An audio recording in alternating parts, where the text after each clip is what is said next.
Mastering the modal verb, must, in passive voice.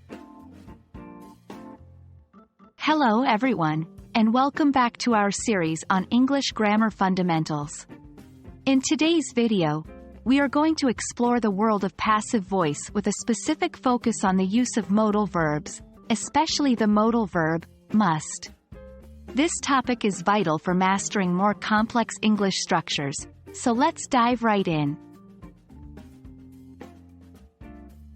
In English, modal verbs are special verbs that we use to express things like ability, possibility, permission, and obligation. Must is one of these modal verbs, and it's commonly used to show a strong obligation or necessity. For example, you must finish your homework. In the passive voice, the subject of the sentence is not the doer of the action, but the receiver. When must is used in the passive voice, the sentence structure becomes subject plus must plus be plus past participle. For example, the homework must be finished. To help you better understand, let's consider a few examples. 1. The rules must be followed by all students. 2. This book must be read before the exam.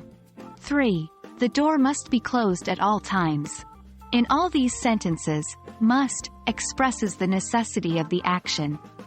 However, the focus is not on who performs the action, but rather on the action itself or the object of the action.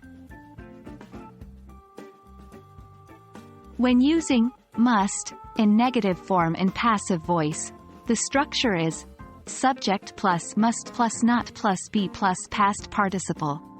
For instance, the secret must not be revealed. For asking questions in passive voice with must, we use the following structure: must plus subject plus be plus past participle. For example, must the homework be submitted today? And that's a wrap for today's lesson on using the modal verb, must, in passive voice.